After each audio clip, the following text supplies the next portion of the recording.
예, 오늘 로마서 네 번째 시간 우리의 한계라는 제목 가지고 여러분들과 함께 말씀 나누기로 합니다. 지난 화요일날 화요 성경 아카데미가 종강을 했습니다. 물론 날씨 관계로 마지막 시간을 하지 못하고 끝이 났습니다.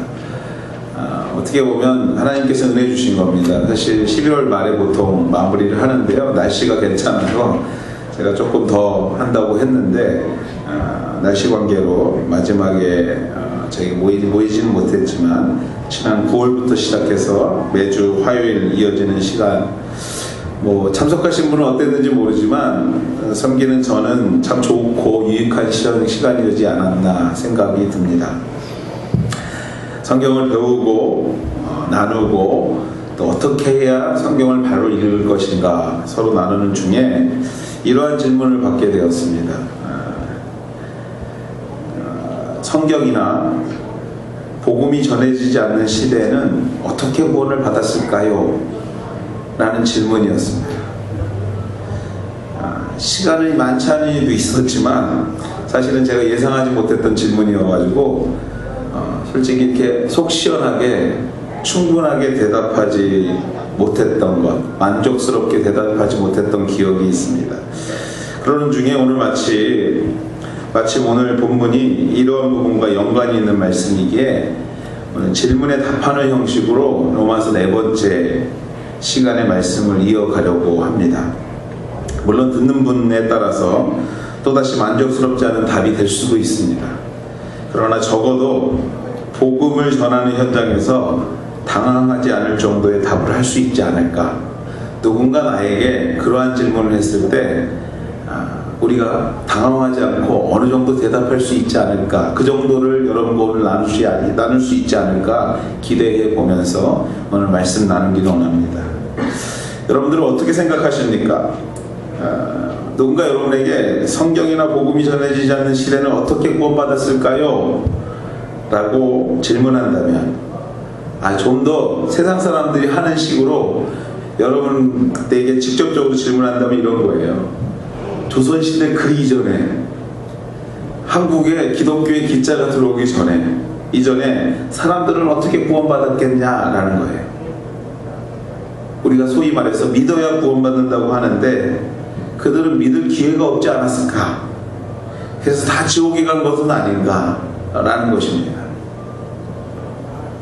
누군가 여러분들에게 질문하신다면 여러분들 어떻게 대답하시겠습니까?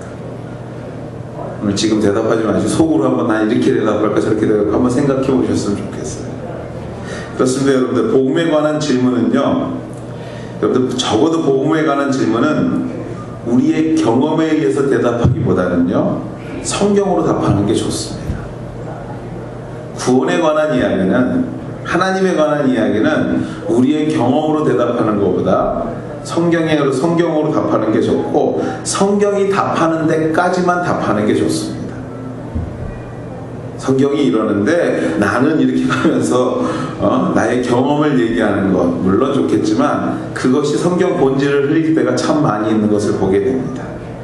그러므로 오늘 누군가 우리에게 답했다면 우리가 첫째로 생각해야 될 게 성경에서 예를 찾는 것입니다. 그래서 오늘 성경의 예부터 찾아보도록 할 것입니다. 그렇습니다. 여러분들, 성경이 지금처럼 만들어지기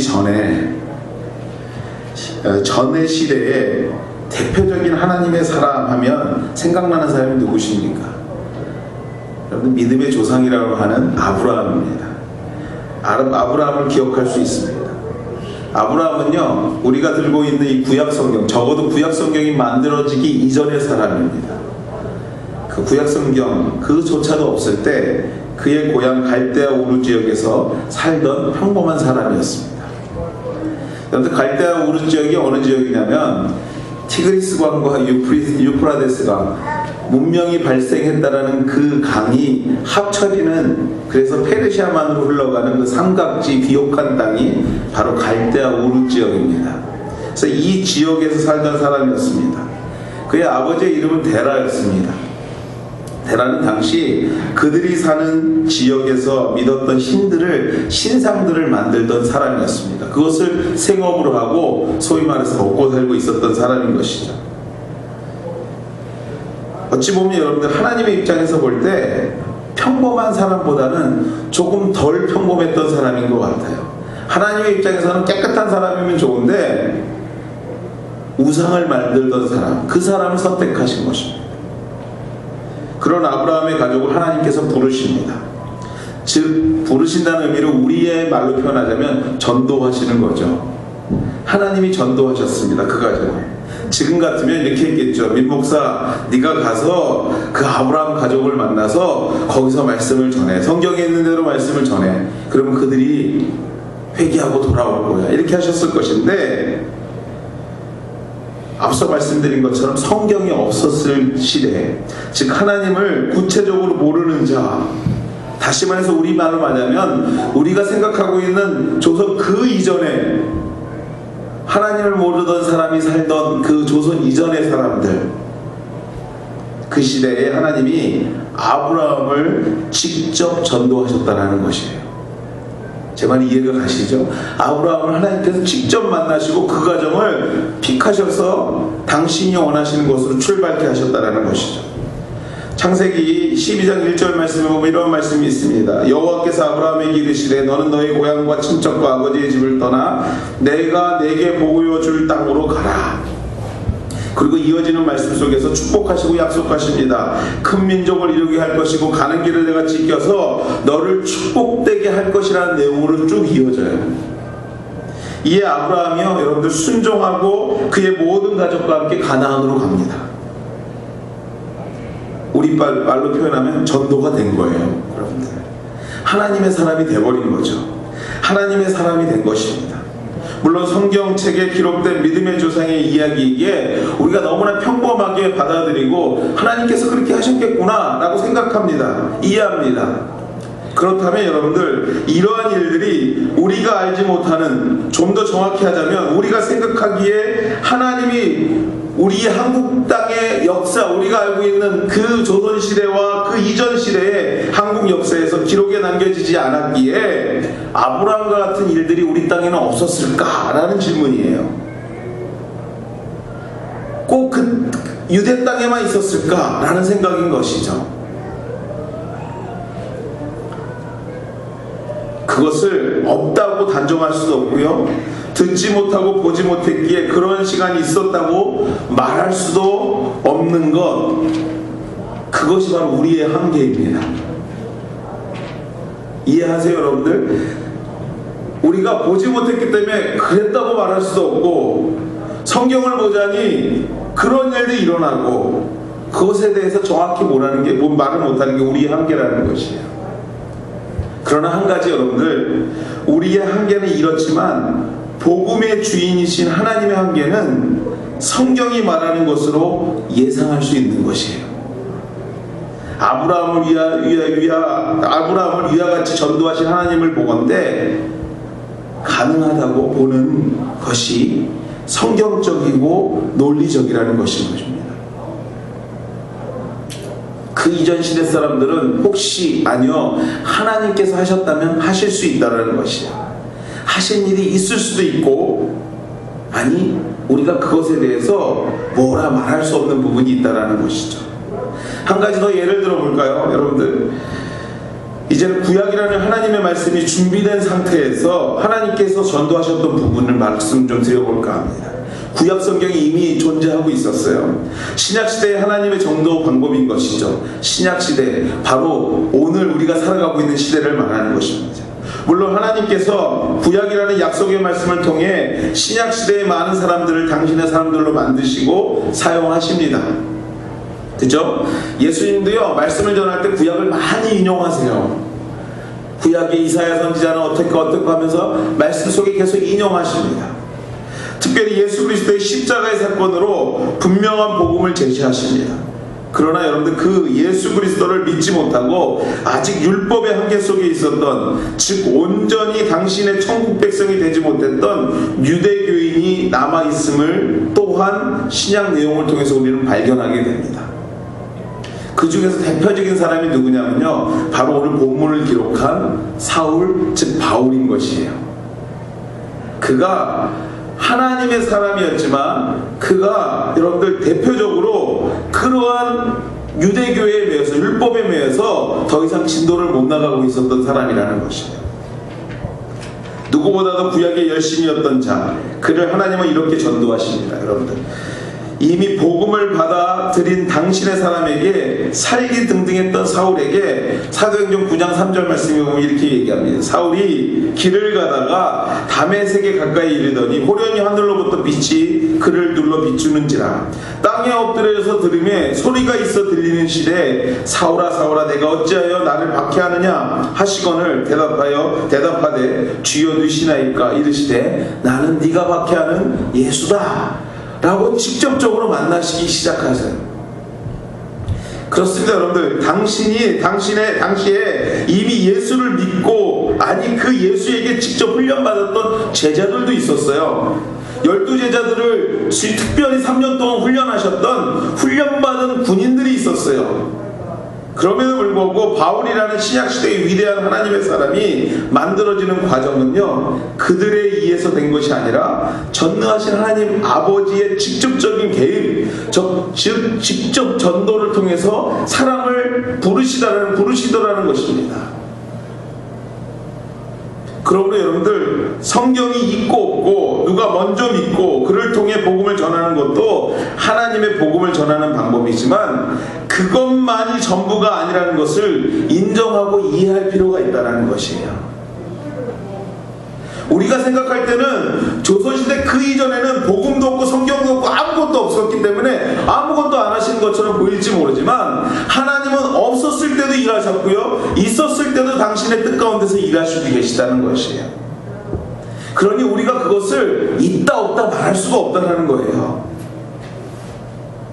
그들이 구원받고 안 받고는 다시 말하지만 하나님의 몫이지, 사실 우리가 알 수 있는 것은 성경을 통해서 추측할 뿐인 것이죠. 우리 인간이 부족한 생각으로 생각하자니 한국 역사 속 하나님을 모르는 시대가 걱정이 되고, 아니 걱정이 되기보다는요, 걱정을 핑계로 혹시 이것이 하나님의 허점이 아닌가 라고 생각하는 것이에요. 우리의 논리로 생각하자니까 자꾸 안 맞아 들어가는 부분이 있는 거예요. 그래서 하나님이 우리가 생각하는 것처럼 완전하신 하나님이 아니라 뭔가 부족한 하나님이 아닌가 라고 생각하고 있는 것이죠. 그렇습니다. 여러분들, 기억하십시오. 하나님은 하나님이십니다. 하나님은 우리가 같지 않으세요. 바로 이게, 하나님은 하나님이시기 때문에 그 하나님을 우리가 생각하는 자체가 우리의 한계가 있을 수 있다는 것입니다. 우리가 그분의 사역을 이해한다는 것, 그것이 바로 우리의 한계라는 것이에요. 우리가 갖고 있는 그 리밋에서 우리가 생각할 수 있는 선에서 생각하다 보니까 하나님이 그 정도밖에 안 되는 것이에요. 본문으로 돌아가 바울은 이러한 우리의 한계를 좀 더 논리적으로 풀으려는 노력을 진행하고 있는 것을 보게 됩니다.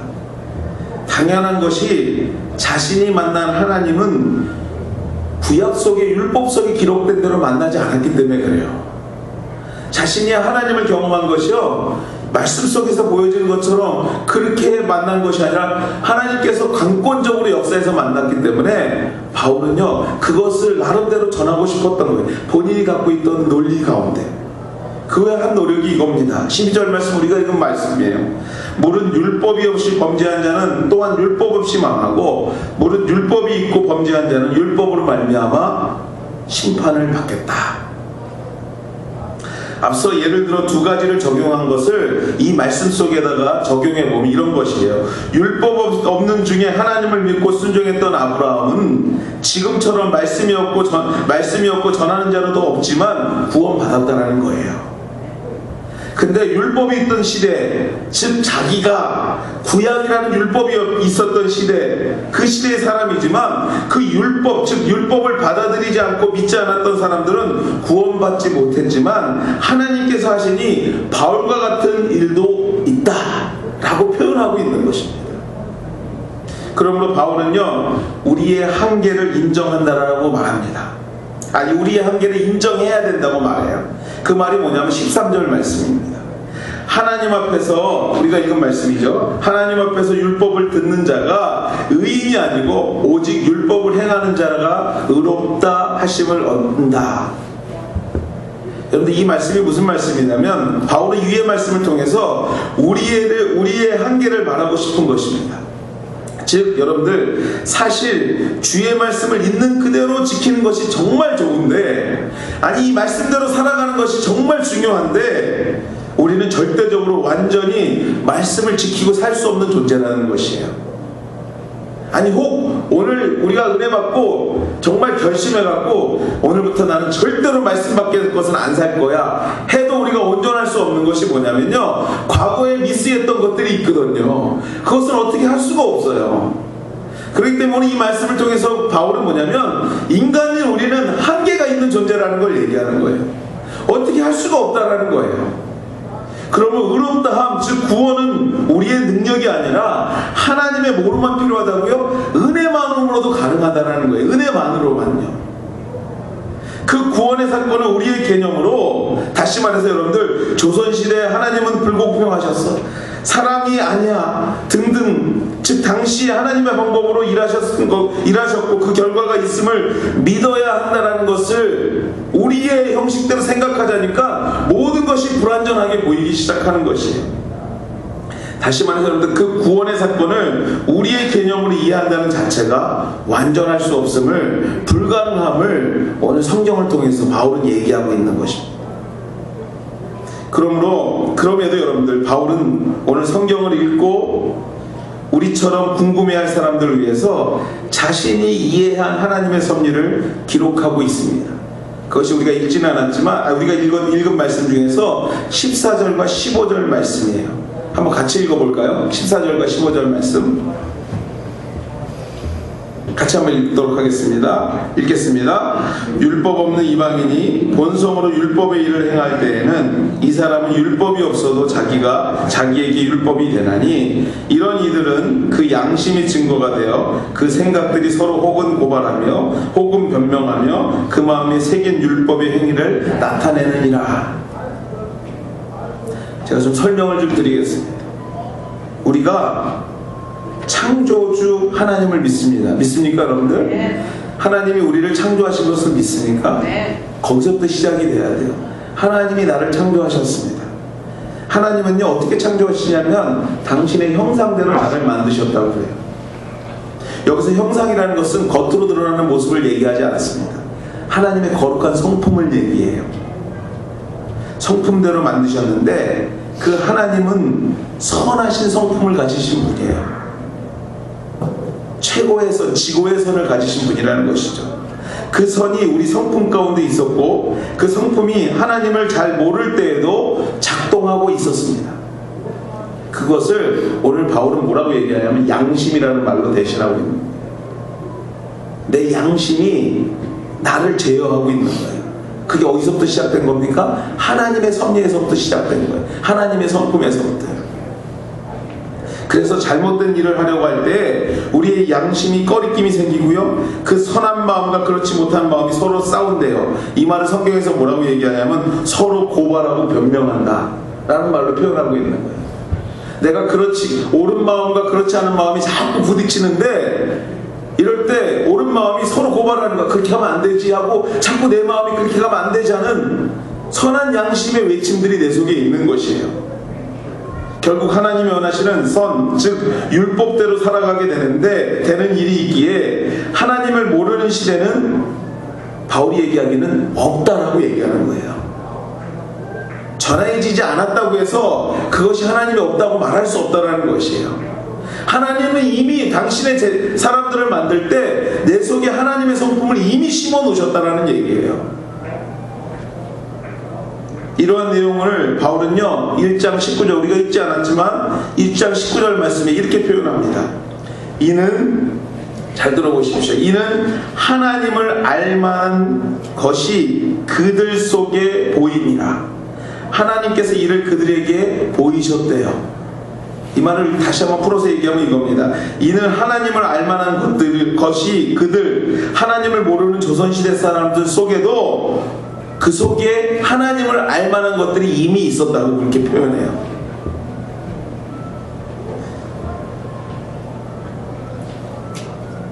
그렇습니다. 여러분들, 우리가 처음 질문했던 질문으로 다시 한번 돌아가 봅니다. 성경이나 복음이 전해지지 않은 시대는 어떻게 구원받았는가? 그 질문은 인간이 우리가 생각할 때요, 참 논리적이고 이해가 되는 질문입니다. 그리고 고민도 되지만, 이 질문 받았을 때 여러분들 갑자기 좀 당황스러울 때 있지 않으십니까? 뭐라고 대답할 말이 없는 것 같아요. 그 질문하는 사람들이 핵심을 딱 찍어서 질문하는 듯이 보여요.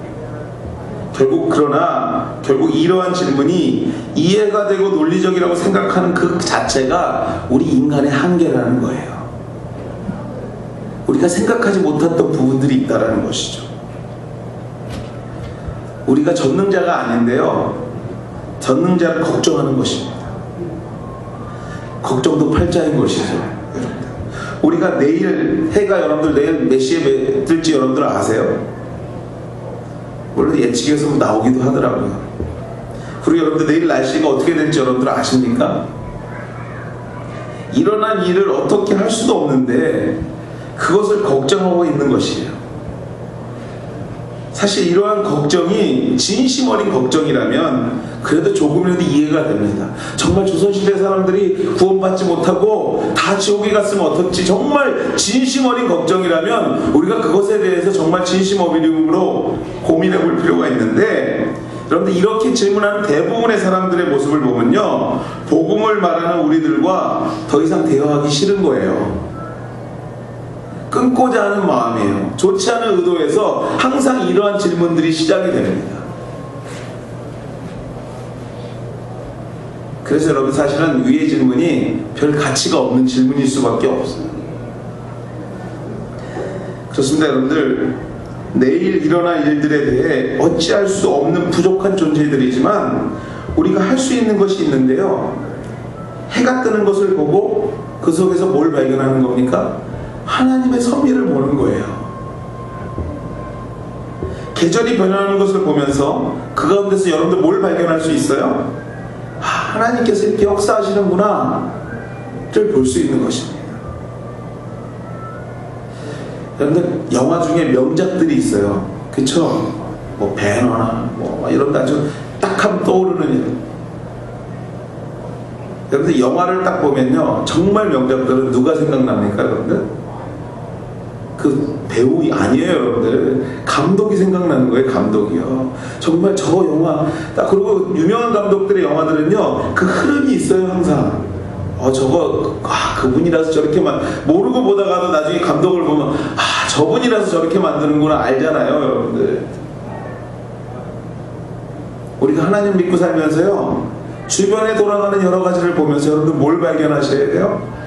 감독 되시는 하나님을 볼 수 있어야 돼요. 그것이 우리의 인간의 한계를 벗어날 수 있는, 극복할 수 있는 길 중에 하나인 것입니다. 괜히 그때 사람들은 어떻게 하나님은 불공평하죠, 이런 거에 흔들리는, 어떻게 보면 수준 낮은 신앙생활을 하시면 안 돼요. 하나님은 우리의 생각 그 이상으로 일하고 계시는 분입니다. 믿습니까 여러분들? 하나님은요, 우리가 생각하는, 상상하는 그 이상으로 존재하시는 분이시기에 우리가 그분을 생각할 때 한계를 느낄 수밖에 없는 거예요.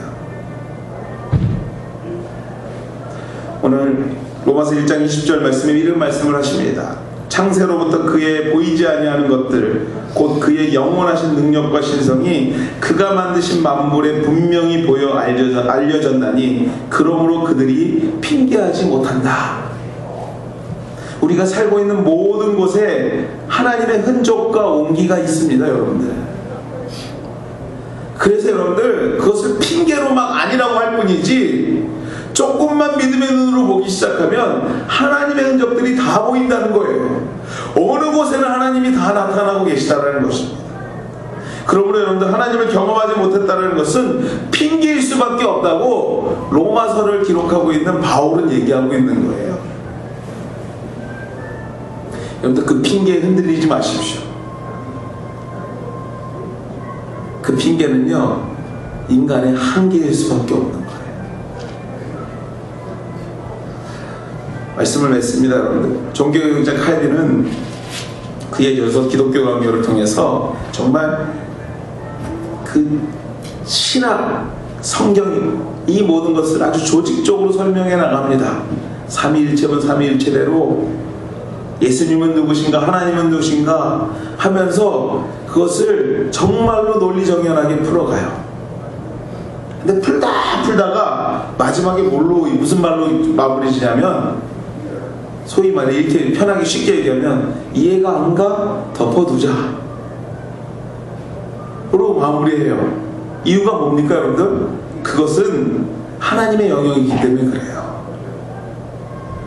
우리 인간이 아무리 그것을 생각하려고 해도 인간은 인간일 수밖에 없기에 그것을 이해할 수 없는 부분들이 있는 거예요. 유한한 인간이기에 이해할 수 없는 신적 영역이라는 것을 인정하자라는 거예요. 좋습니다. 여러분들 우리 가운데 역사하신 하나님을 때론 우리가 간증합니다. 내가 이런 하나님을 만났어요. 이런 하나님을 경험했어요.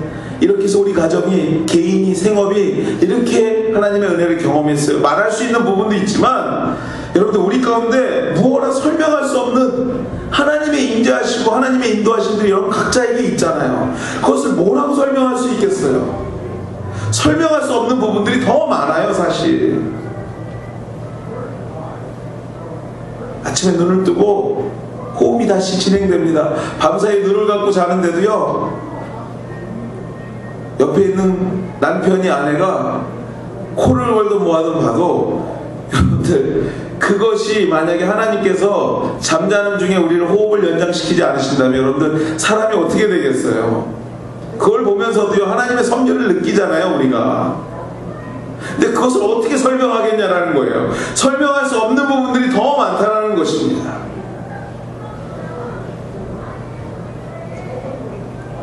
우리가 설명할 수는 없지만 우리는 한 가지 할 수 있는데요 믿을 수 있습니다. 그것이 하나님께서 우리에게 주신 능력이에요. 설명은 되지 않지만 우리가 믿을 수 있어요. 하나님이 우리의 가정을 이렇게 하셨습니다. 감사합니다. 어려운 중에도 포기하지 않고 여기까지 오게 하셨습니다. 돌아보건대 모든 것이 은혜였습니다 말할 수 있는 것은요 내 능력이 아니에요. 사실 돌아보건대 하나님 우리의 자녀를, 우리의 남편을, 우리의 아내를, 우리의 생업의 현장을 누구에게 어떻게 설명하시겠어요? 설명할 수는 없지만 믿을 수 있는 것이 바로 하나님께서 우리에게 주신 복인 줄 믿습니다. 그것이 하나님의 하신 일인 것을 우리는 믿습니다. 아무리 세상이 발전해도요 하나님을 다 이해하고 설명할 수 없음을 인정하고 믿는, 겸손하게 우리의 한계를 인정하는 하늘가족 여러분들 다 되시기를 주의 이름으로 축원해 드립니다. 하나님은요 우리가 자고 있는 중에도 일하고 계시고요 우리가 눈 뜨고 있는 중에도 일하고 계시고요 우리가 알 수 없는 역사 속에서도 일하셨고요 앞으로 펼쳐질 알 수 없는 미래 속에서도 오늘도 일하실 것입니다. 그것이 우리 전능하신 하나님이심을 믿는 이 성탄의 계절 되시기를 주의 이름으로 축원해 드립니다. 같이 한번 기도하시겠습니다.